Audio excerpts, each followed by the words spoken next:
Hi, it's Emily from Public Health Warwickshire. Just here to give you a quick update in terms of our local stats for COVID incidence rates. And then I wanted to talk a little bit about the year we've had and where we are going. I'm not going to bore you with graphs today. So just to say, across the county as a whole, we're at 24 per 100,000 new cases of COVID-19 identified in the 7 days up until the 21st of April. So at a fairly good position of county-wide. However, we do have variation between the districts. So the highest at the moment is 45 per 100,000 in Nuneaton and Bedworth, followed by North Warwickshire at 32 and Rugby at 31. We're then at a better position within the south of the county, with Stratford district at 12 per 100,000 and Warwick district at 7. So in terms of the north, we know that we had a few school outbreaks before the Easter holidays, and the ripple effect in the households and communities that has had an impact over the slightly longer term. So once cases go up, it takes a little while for them to come down again, of course. And we've also had a couple of workplace outbreaks, so both within Warwickshire and across the border where a number of our residents work. So we feel like we understand why the cases are higher in the north, and we're obviously responding appropriately.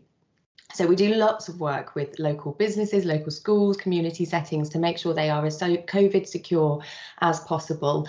But as things are opening up now, which I know we're all enjoying, I really wanted to reiterate the message that, of course, ultimately it's down to us and our behaviours in terms of staying safe and keeping transmission rates down. So we've got regular LFTs, rapid tests available now across the county. You can order them online, you can pick them up from pharmacies or our community test sites. And the idea is that if you do those twice weekly, that will help pick up any infection early. Additionally, kind of thinking about key moments when you might be going out to visit people, when it would be very sensible to take a test in advance.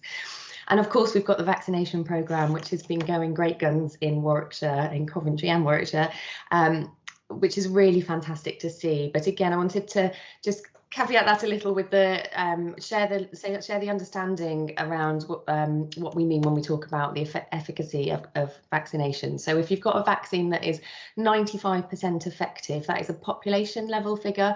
So it means that 95% of those people that have had the vaccine, the 2 doses, would have a good level of protection. However, 5% of people, or 1 in 20, wouldn't necessarily have the full benefits. And of course, we don't know who those individuals might be. So we even if you've been vaccinated, continue with those hands, face, space, fresh air prevention measures, and do just look out for each other.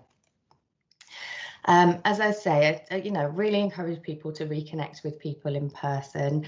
I'm an absolute advocate of the 5 ways to wellbeing and have been promoting them for over 10 years now. They're very much evidence-based ways to support our mental wellbeing and our resilience.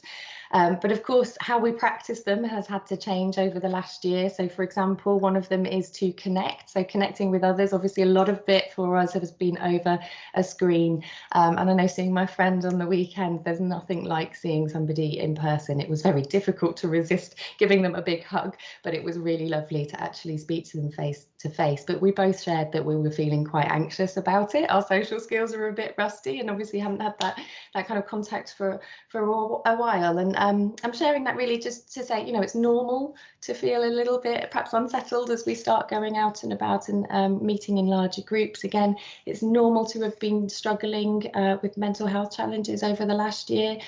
I certainly have over the last 6 months plus, really. I think it takes a while for you to recognise when you're struggling, and often other people might notice some behaviour changes before you do. So IACT, which is improving access for psychological therapies. It's a service offered across the NHS, and you can self-refer.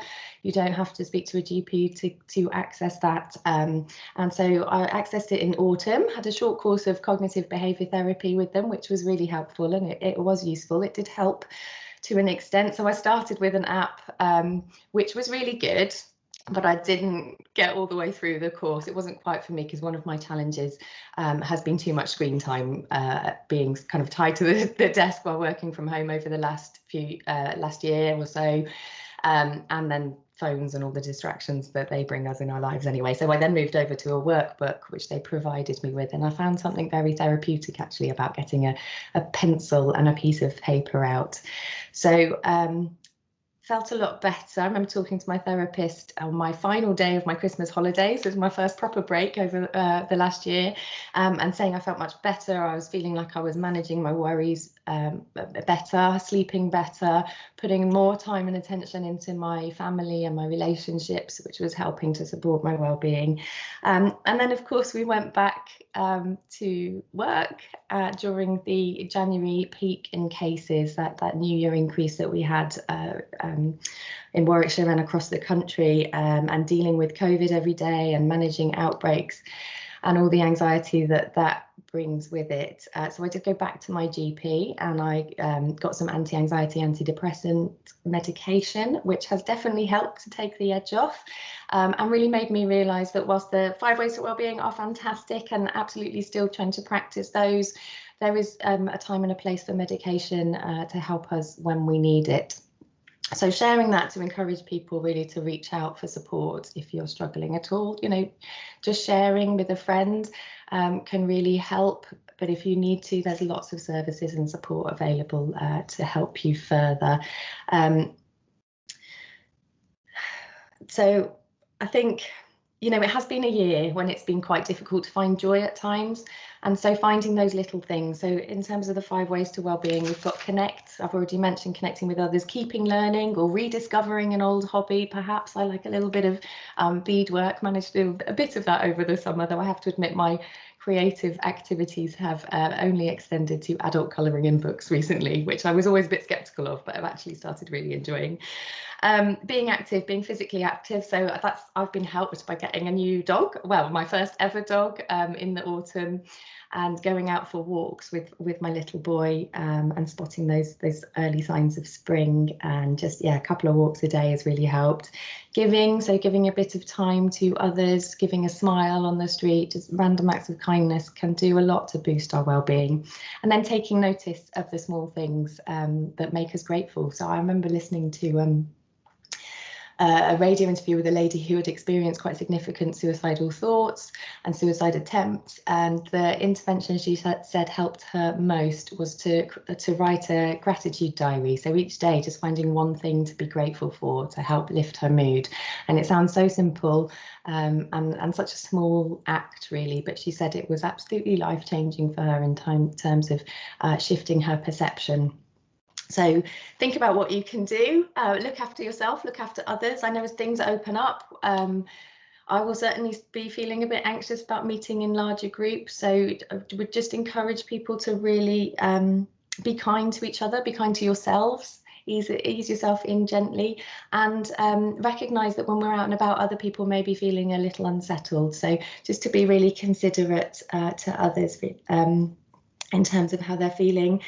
But of course, making the efforts to connect with people is really important to support us all. So, you know, we are social creatures, and we've been deprived of a lot of that over the last year.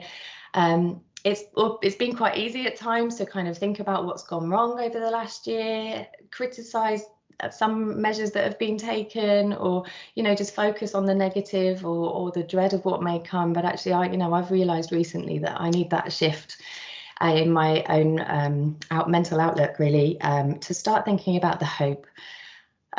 This will come to an end, and we're almost there. We've got the amazing tool of the vaccines to help get us out of this. I was reading a little bit about the 1918 pandemic the other day, and actually it was only in 2005 that we mapped the genome for the influenza virus that caused that pandemic. So it shows how amazingly technology has advanced.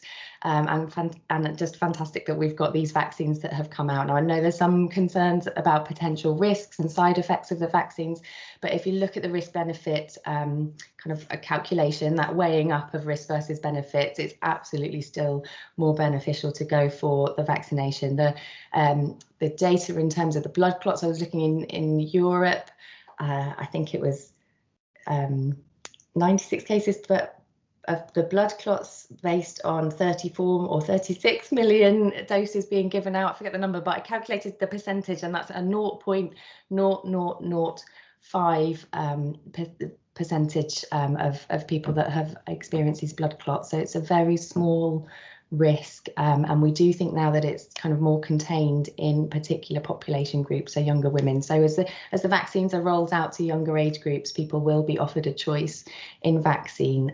So if you are concerned about a particular one, you can hopefully have a choice that suits you better. So just wanted to share that with you. Really, it's been a difficult journey, but there is definitely hope ahead. I'm really we're really pushing to kind of get some of those positive benefits in terms of societal changes that the pandemic may bring. So environmental benefits, a real focus from the NHS and public sector partners on addressing health inequalities, and actually engagement with a lot of businesses that want to support those efforts as well. So there will be good things that come out of it, and we will be able to connect and see friends in a normal way soon. So please take care and look after each other. Thank you.